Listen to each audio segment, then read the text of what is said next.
So, fun little story before we start talking about this game that just happened between the Hawks and the Sixers. I was watching the game with Jacob. You know him as RustyBuckets, obviously. Denver, Double D Worth, Astro for a little bit. And we ended the Zoom stream early. We ended the Zoom stream early, with, I want to say, 20 seconds left. And we thought, because the game looked like it was over. It was like a 5-point game with 20 seconds left. We were going to play the foul game, and then we end the Zoom. And then after that, I look up, and it's a 2-point game. Obviously, the Hawks did pull out the win in the end, which is good for them. But it's very clear that the Sixers have the momentum in the series. It was, a blowout for the most part, as this at one point was a game that was really getting out of hand. The Hawks went on multiple runs throughout the game, and they almost blew it in the end. Now, I do think it should be known that DeAndre Hunter did not play in this game. DeAndre Hunter is the Hawks' best defensive player by a long shot. And he's not just because the team's a bad defensive team, that he's by default the best defensive player. He's a legit good defensive player, and he has some offensive potential, we'll say. So that should be known. I think that is a factor as well. If Hunter's playing in the next game, how much does the momentum really matter? Because the Hawks were missing their starting small forward, who is better than the next best guy on the team as far as small forwards go, by a pretty decent margin, I would say. So that should be a factor going to game 2. Trae Young was incredible in this game. They really couldn't stop him. Obviously 35 points, 10 assists, put up 25 and 5-7 in the first half, which is basically his season stat line. Embiid played like an MVP caliber player. He's somebody that I think I probably would have had as the front runner for MVP if he didn't get hurt this year. But that's besides the point. He was incredible even with the injury that he was playing through. Tobias Harris played well in this game. Seth Curry played really well in this game. Ben Simmons, he did what Ben Simmons does, where he's kind of puts up his pedestrian stat line. Obviously, 17, 4, and 10 is not a bad stat line, but at the same time, you would want a bit more of him given the amount of talent he has. The free throw woes are still there. If he made a few of those free throws, they win that game. So that's something that you can look at, because he missed 7 free throws. I'm not saying he had to go 10 for 10, but if he went even 6 for 10, there's a good chance that they get close. If he went 7 through 10, they would have gone to OT. I wouldn't be making this recap right now. We would have gone to OT if he made at least 7 out of his 10 free throws, and they would have won if he made at least 8 of them. So that is something that I think is a factor as well. If he makes, again, at least a decent amount of free throws, they win. So that's something to look out for. They're going to use that against him. Here's the thing with them hacking Simmons, or the hack-a-sack, as it originated as. It shouldn't work because of the fact that, statistically, and the numbers behind it suggest that, and rightfully so, giving people free points, and stopping the clock is not a good idea. But Ben Simmons has been such a bad free throw shooter in these playoffs that it really doesn't even matter. His free throw percentage is so bad that it's tanking his true shooting percentage. He's shooting over 60% from the field, and will continue to, because he's shot 100% from the field today.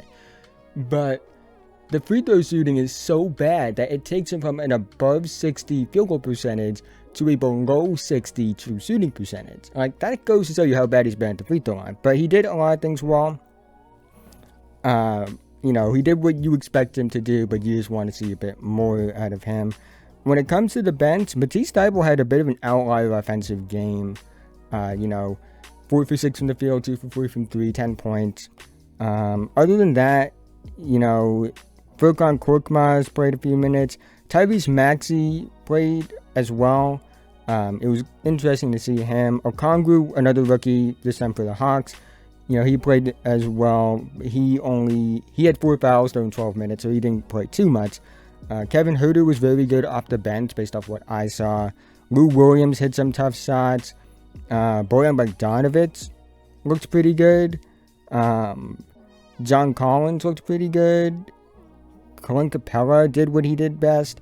One thing I do want to say, though, is it should be a bit concerning, at least. Obviously that they blew the game, but that 4 out of the 5 starters had like significant negative plus minuses for the Hawks. John Collins was minus 12. Solomon Hill was minus 10. Clint Capella was minus 4. Trae Young was minus 11. The only one that had at least a net neutral plus minus was Bojan Bogdanovic, or Bogan, or whatever it is. He had a plus minus of 0. The bench had all the positive plus minuses, I should say. And when you compare it to the Sixers, whose starters had all positive plus minuses and all the bench players had negative plus minuses, that's a bit concerning for the Hawks, I would say, if those starters have negative plus minuses. In a win, mind you.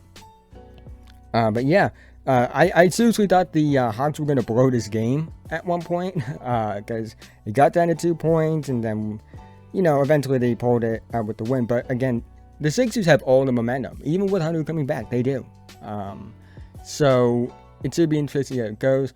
I said in the playoff prediction video that I had the Hawks winning this in, I believe, 6 or 7 games. This was... Okay, so when I made that video, it was under the impression that Joel Embiid wasn't going to play. Because it was reported he had a small meniscus tear. So I'm guessing that the reports were either off or they just misdiagnosed it and it wasn't as bad as they thought. Because again, he was incredible today. But, when you think about it, it's just that, like, okay, so with Embiid, I think the Sixers are going to win this series pretty handily. Again, they almost won today. And they probably would have won if a few more things either A, went their way, but B, if one of their better players hit some free throws. And they have all the momentum at home in one of the best home environments in the NBA. The Sixers have, like, one of the best home court advantages, in my opinion.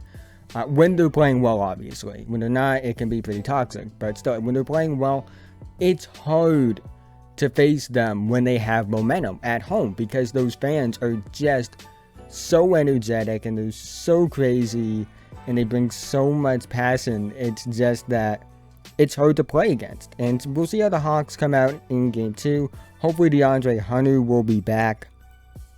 That's a big thing. Danilo Gallinari wasn't good in this game. Stats were okay. Overall, didn't look great. That's the best way I can probably say that. Trae Young was incredible. That's for the Hawks. That's the one positive takeaway, I would say. Also, I guess you could say that John Collins and Bogdanovic played well. But Trae Young is incredible.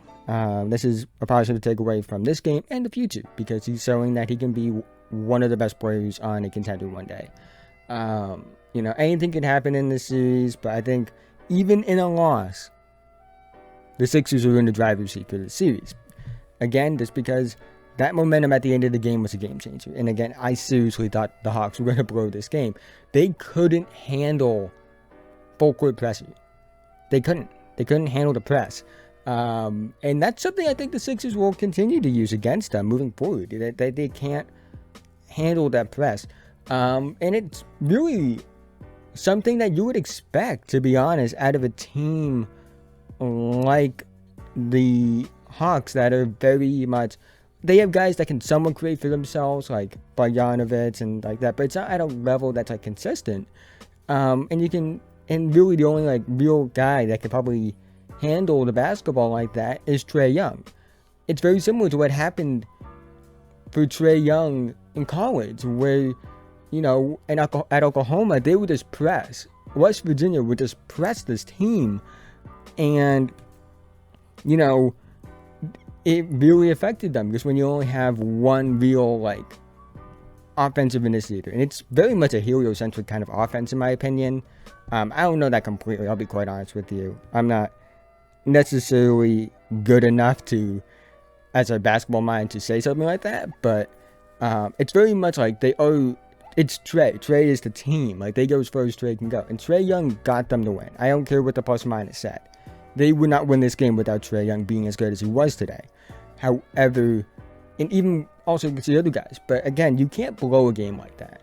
You had this team on the ropes. You have to end that game. You can't give them hope going into game 2. Like, if the Hawks blew out the Sixers, which they had a chance to do, mind you, because the Hawks at one point had, I believe, a close to 30-point lead in this game. If you blow them out, that gives you the momentum. But when you almost blow a game like that, a game that at many points looked like it was over, and you almost blow it, you give the momentum right back to the other team. That's a problem. And that's something to look out for in game number 2. But again, I know I said Hawks in 6 in my video. That was with the assumption that Joel Embiid wasn't going to play. Now that I know Embiid's likely going to play, and he's playing very well, I think the Sixers might win this series in 5 games. I'll be quite honest with you.